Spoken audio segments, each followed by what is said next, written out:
Hey, welcome back. We are now reading day 8, which is chapters 29 to 32 in wholes, which goes on day 8 of your checkpoint 1, starting on chapter 29, page 127. There was a change in the weather, for the worse. The air became unbearably humid. Stanley was drenched in sweat. Beads of moisture ran down the handle of his shovel. It was almost as if the temperature had gotten so hot that the air itself was sweating. A loud boom of thunder echoed across the empty lake. A storm was way off to the west, beyond the mountains.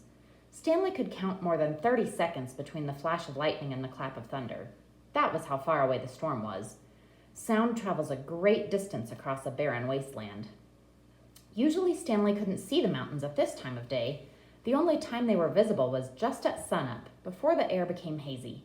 Now, however, the sky was very dark off to the west, and every time the lightning flashed, the dark shape of the mountains would briefly appear. "Come on, rain!" shouted Armpit. "Blow this way!"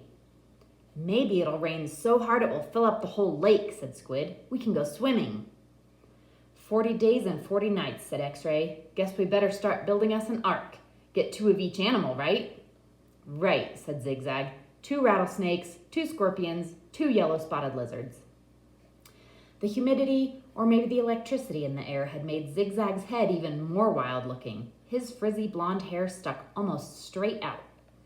The horizon lit up with a huge web of lightning. In that split second, Stanley thought he saw an unusual rock formation on top of one of the mountain peaks. The peak looked to him exactly like a giant fist, with the thumb sticking straight up. Then it was gone, and Stanley wasn't sure whether he'd seen it or not. "I found refuge on God's thumb." That was what his great-grandfather had supposedly said after Kate Barlow had robbed him and left him stranded in the desert. No one ever knew what he meant by that. He was delirious when he said it. But how could he live for 3 weeks without food or water? Stanley had asked his father. "I don't know. I wasn't there," replied his father. "I wasn't born yet. My father wasn't born yet. My grandmother, your great-grandmother, was a nurse in the hospital where they treated him. He'd always talked about how she'd dab his forehead with a cool wet cloth. He said that's why he fell in love with her. He thought she was an angel." "A real angel?" His father didn't know. "What about after he got better? Did he ever say what he meant by God's thumb or how he survived?" "No, he just blamed his no-good pig-stealing father."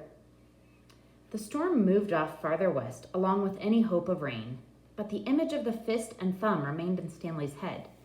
Although instead of lightning flashing behind the thumb, in Stanley's mind, the lightning was coming out of the thumb, as if it were the thumb of God. Chapter 30. The next day was Zigzag's birthday, or so he said. Zigzag lay in his cot as everyone headed outside. "I get to sleep in, because it's my birthday." Then a little while later, he cut in the breakfast line just in front of Squid. Squid told him to go to the end of the line. "Hey, it's my birthday," Zigzag said, staying where he was. "It's not your birthday," said Magnet, who was standing behind Squid. "Is too," said Zigzag. "July 8th. Stanley was behind Magnet. He didn't know what day of the week it was, let alone the date. It could have been July 8th, but how would Zigzag know? He tried to figure out how long he'd been at Camp Green Lake, if it was indeed July 8th. "I came here on May 24th, he said aloud, "so that means I've been here 46 days, said Zero. Stanley was still trying to remember how many days there were in May and June. He looked at Zero. He'd learned not to doubt him when it came to math. 46 days? It felt more like 1,000. He didn't dig a hole that first day, and he hadn't dug one yet today. That meant he'd dug 44 holes, if it really was July 8th. "Can I have an extra carton of juice?" Zigzag asked Mr. Sir. "It's my birthday." To everyone's surprise, Mr. Sir gave it to him. Stanley dug his shovel into the dirt. Hole number 45. "The 45th hole is the hardest," he said to himself. But that wasn't really true, and he knew it. He was a lot stronger than when he first arrived. His body had adjusted somewhat to the heat and harsh conditions. Mr. Sir was no longer depriving him of water. After having to get by on less water for a week or so, Stanley now felt like he had all the water he could want. Of course, it helped that Zero dug some of his hole for him each day, but that wasn't as great as everyone thought it was. He always felt awkward while Zero was digging his hole, unsure of what to do with himself. Usually he stood around a while before sitting off by himself on the hard ground with the sun beating down on him. It was better than digging, but not a lot better. When the sun came up a couple of hours later, Stanley looked for the thumb of God. The mountains were little more than dark shadows on the horizon. He thought he could make out a spot where the top of one mountain seemed to jut upward, but it didn't seem very impressive. A short time later, the mountains were no longer visible, hidden behind the glare of the sun, reflecting off the dirty air. It was possible, he realized, that he was somewhere near where Kate Barlow had robbed his great-grandfather. If that was really her lipstick tube he'd found, then she must have lived somewhere around here. Zero took his turn before the lunch break. Stanley climbed out of his hole and Zero climbed down into it. "Hey, caveman," said Zigzag, "you should get a whip. Then if your slave doesn't dig fast enough, you can crack it across his back." "He's not my slave," said Stanley. "We have a deal, that's all." "A good deal for you," said Zigzag.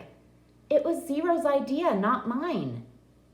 "Don't you know, Zig," said X-Ray coming over, "Caveman's doing Zero a big favor. Zero likes to dig holes."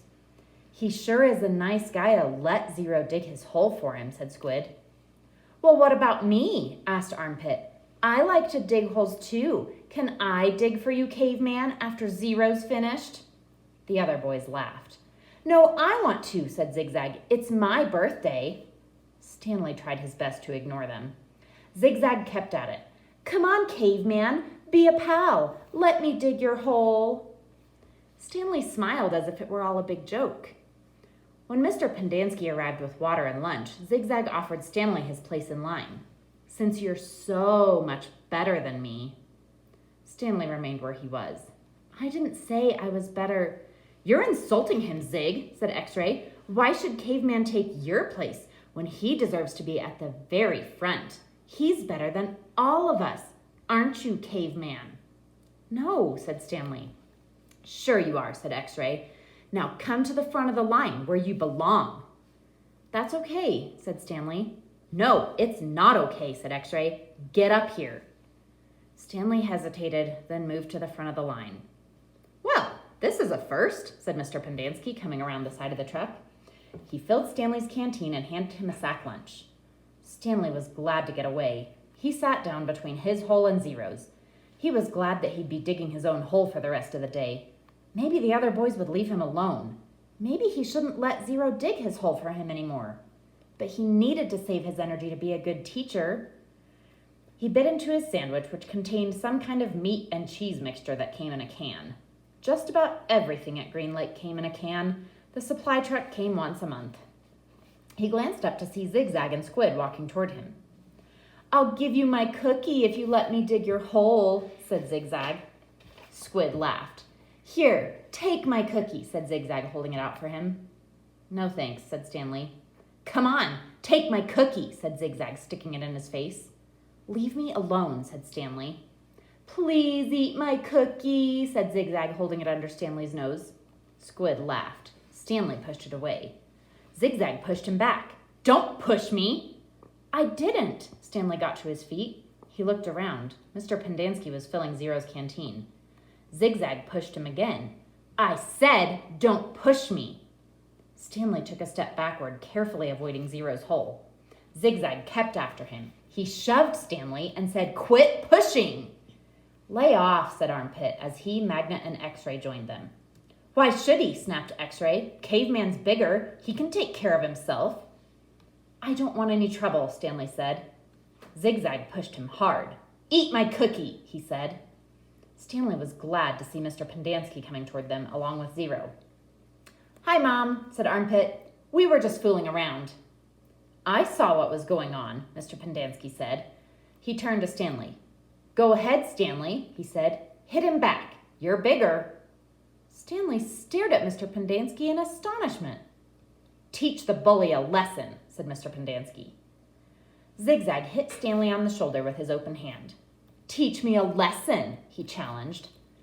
Stanley made a feeble attempt to punch Zigzag. Then he felt a flurry of fists against his head and neck.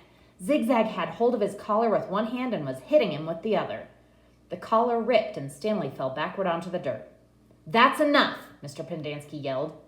It wasn't enough for Zigzag. He jumped on top of Stanley. "Stop!" shouted Mr. Pendanski.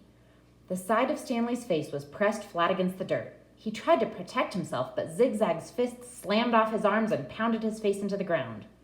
All he could do was wait for it to be over. Then suddenly Zigzag was off of him. Stanley managed to look up, and he saw that Zero had his arm around Zigzag's long neck. Zigzag made a gagging sound as he desperately tried to pry Zero's arm off of him. "You're going to kill him!" shouted Mr. Pendanski. Zero kept squeezing. Armpit charged into them, freeing Zigzag from Zero's chokehold. The three boys fell to the ground in different directions. Mr. Pendanski fired his pistol into the air. The other counselors came running from the office, the tents, or out on the lake. They had their guns drawn, but holstered them when they saw the trouble was over. The warden walked over from her cabin. "There was a riot," Mr. Pendanski told her. "Zero almost strangled Ricky." The warden looked at Zigzag, who was still stretching and massaging his neck. Then she turned her attention to Stanley, who was obviously in the worst condition. "What happened to you?" "Nothing. It wasn't a riot." "Ziggy was beating up the caveman," said Armpit. "Then Zero started choking Zigzag, and I had to pull Zero off of Zigzag. It was all over before Mom fired his gun." "They just got a little hot, that's all," said X-Ray. "You know how it is. In the sun all day, people get hot, right? But everything's cool now." "I see," the warden said. She turned to Zigzag. "What's the matter? Didn't you get a puppy for your birthday?" "Zig's just a little hot," said X-Ray. "Out in the sun all day, you know how it is. The blood starts to boil." "Is that what happened, Zigzag?" asked the warden. "Yeah," said Zigzag. "Like X-Ray said. Working so hard in the hot sun while Caveman just sits around doing nothing. My blood boiled." "Excuse me," said the warden. "Caveman digs his holes just like everyone else." Zigzag shrugged. "Sometimes." "Excuse me?" "Zero's been digging part of Caveman's hole every day," said Squid. The warden looked from Squid to Stanley to Zero. "I'm teaching him to read and write," said Stanley. "It's sort of a trade. The hole still gets dug, so what does it matter who digs it?" "Excuse me?" said the warden. "Isn't it more important for him to learn to read?" Stanley asked. "Doesn't that build character more than digging holes?" "That's his character," said the warden. "What about your character?" Stanley raised and lowered one shoulder. The warden turned to Zero.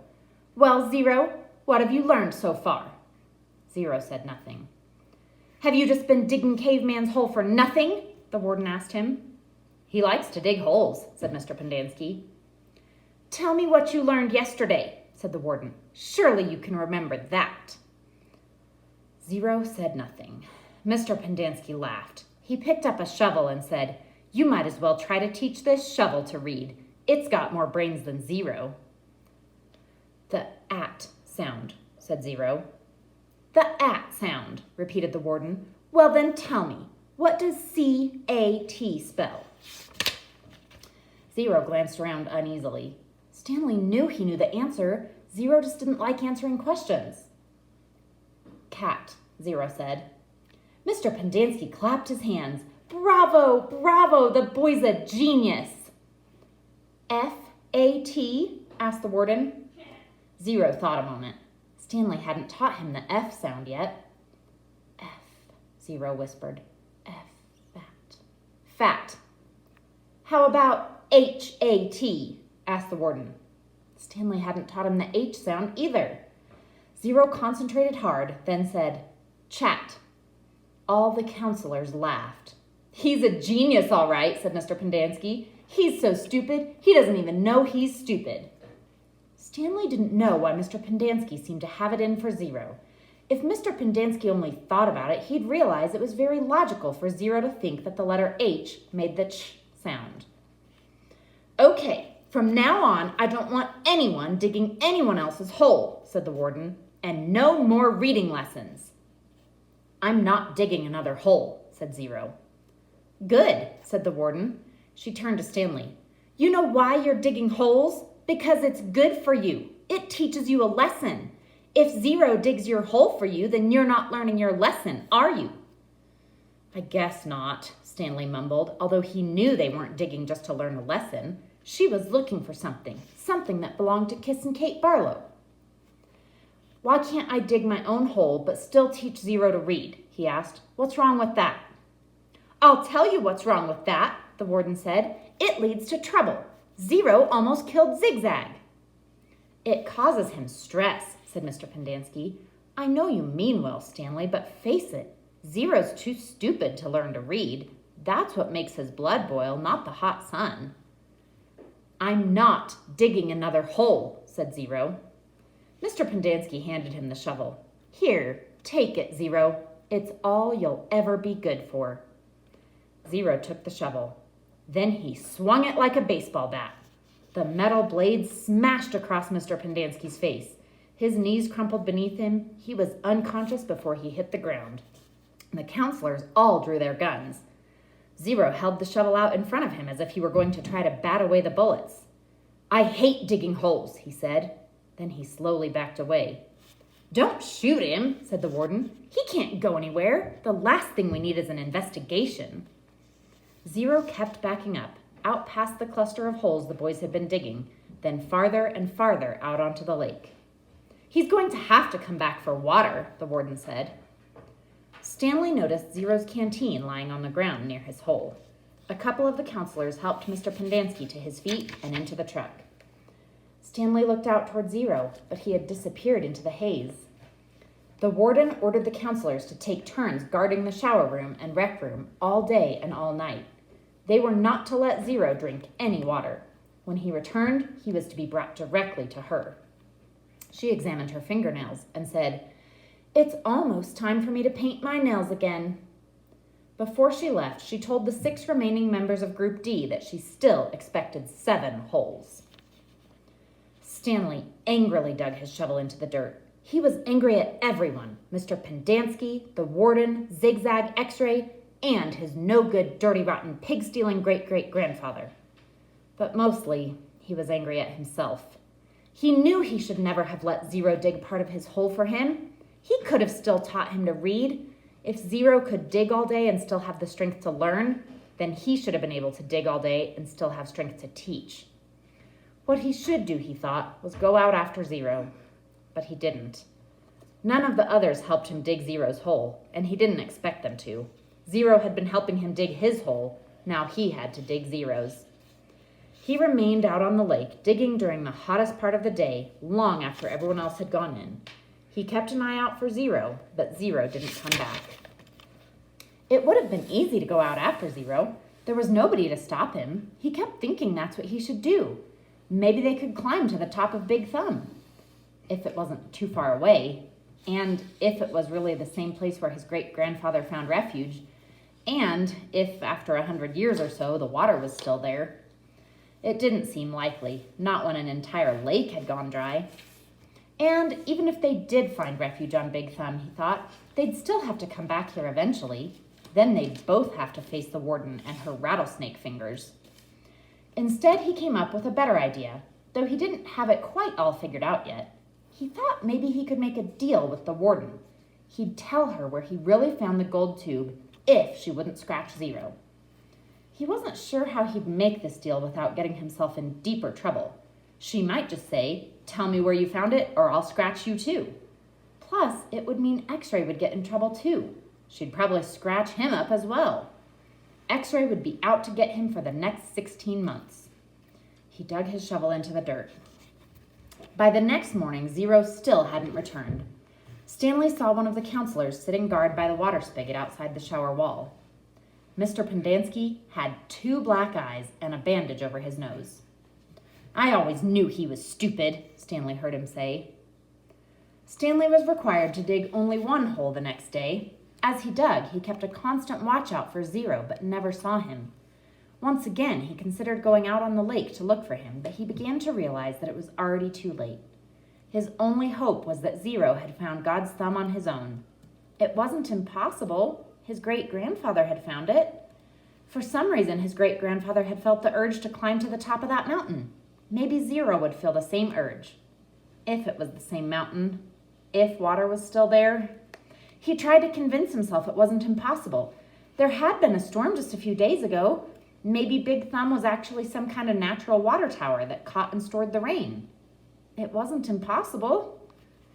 He returned to his tent to find the warden, Mr. Sir, and Mr. Pendanski all waiting for him. "Have you seen Zero?" the warden asked him. "No." "No sign of him at all?" "No." "Do you have any idea where he went?" "No." "You know you're not doing him any favors if you're lying," said Mr. Sir. "He can't survive out there for more than a day or two." "I don't know where he is." All three stared at Stanley as if they were trying to figure out if he was telling the truth. Mr. Pendanski's face was so swollen he could barely open his eyes. They were just slits. "You sure he has no family?" the warden asked Mr. Pendanski. "He's a ward of the state," Mr. Pendanski told her. "He was living on the streets when he was arrested." "Is there anyone who might ask questions? Some social worker who took an interest in him?" "He had nobody," said Mr. Pendanski. "He was nobody." The warden thought a moment. "Okay, I want you to destroy all of his records." Mr. Pendanski nodded. "He was never here," said the warden. Mr. Sir nodded. "Can you get into the state files from our computer?" she asked Mr. Pendanski. "I don't want anyone in the AG's office to know he was here." "I don't think I can erase him completely from all the state files," said Mr. Pendanski. "Too many cross-references. But I can make it so it would be very difficult for anyone to ever find a record of him. Like I said, though, no one will ever look. No one cares about Hector Zeroni." "Good," said the warden. Chapter 32. 2 days later, a new kid was assigned to Group D. His name was Brian, but X-Ray called him Twitch because he was always fidgeting. Twitch was assigned Zero's bed and Zero's crate. Vacancies don't last long at Camp Green Lake. Twitch had been arrested for stealing a car. He claimed he could break into a car, disconnect the alarm, and hotwire the engine all in less than a minute. I never planned to, steal one," he told them. "But sometimes, I'll be walking past a real nice car parked in a deserted area, and, I'll just start twitching. If you think I twitch now, you should see me when I'm around a car. The next thing I know, I'm behind the wheel." Stanley lay on his scratchy sheets. It occurred to him that his cot no longer smelled bad. He wondered if the smell had gone away or if he had just gotten used to it. "Hey, caveman," said Twitch, "do we really have to get up at 4:30? "You get used to it," Stanley told him. "It's the coolest part of the day." He tried not to think about Zero. It was too late. Either he'd made it to Big Thumb or... What worried him the most, however, wasn't that it was too late. What worried him the most, what really ate at his insides, was the fear that it wasn't too late. What if Zero was still alive, desperately crawling across the dirt searching for water? He tried to force the image out of his mind. The next morning, out on the lake, Stanley listened as Mr. Sturt told Twitch the requirements for his hole. "As wide and as deep as your shovel." Twitch fidgeted. His fingers drummed against the wooden shaft of his shovel, and his neck moved from side to side. "You won't be twitching so much after digging all day," Mr. Sir told him. "You won't have the strength to wiggle your pinky." He popped some sunflower seeds in his mouth, deftly chewed them, and spat out the shells. "This isn't a Girl Scout camp." The water truck came shortly after sunrise. Stanley got in line behind Magnet, ahead of Twitch. What if it's not too late? He watched Mr. Sir fill X-Ray's canteen. The image of Zero crawling across the hot, dry dirt remained in his head. But what could he do about it? Even if Zero was somehow alive after more than 4 days, how would Stanley ever find him? It would take days. He'd need a car. Or a pickup truck. A pickup truck with a tank of water in the back? Stanley wondered if Mr. Sir had left the keys in the ignition. He slowly backed away from the line, then circled over to the side of the truck. He looked through the window. The keys were there, dangling in the ignition. Stanley felt his fingers start to twitch. He took a deep breath to steady himself and tried to think clearly. He had never driven before. But how hard could it be? "This is really crazy," he told himself. Whatever he did, he knew he'd have to do it quickly before Mr. Sir noticed. "It's too late," he told himself. Zero couldn't have survived. But what if it wasn't too late? He took another deep breath. "Think about this," he told himself. But there wasn't time to think. He flung open the door to the truck and climbed quickly inside. "Hey!" shouted Mr. Sir. He turned the key and stepped on the gas pedal. The engine revved. The truck didn't move. He pressed the pedal to the floor. The engine roared, but the truck was motionless. Mr. Sir came running around the side of the truck. The door was still open. "Put it in gear!" shouted Twitch. The gear shift was on the floor next to the seat. Stanley pulled the lever back until the arrow pointed to the letter D for drive. The truck lurched forward. Stanley jerked back against the seat and tightly gripped the wheel as the truck accelerated. His foot was pressed to the floor. The truck went faster and faster across the dry lake bed. It bounced over a pile of dirt. Suddenly, Stanley was slammed forward, then instantly backward as an airbag exploded in his face. He fell out of the open door and onto the ground. He had driven straight into a hole. He lay on the dirt, staring at the truck, which stuck lopsided into the ground. He sighed. He couldn't blame his no-good, dirty, rotten, pig-stealing great-great-grandfather this time. This time, it was his own fault, 100%. He had probably just done the stupidest thing he had ever done in his short and miserable life. He managed to get to his feet. He was sore, but didn't think he had broken any bones. He glanced back at Mr. Sir, who remained where he was, staring at Stanley. He ran. His canteen was strapped around his neck. It banged against his chest as he ran, and every time it hit against him, it reminded him that it was empty, empty, empty.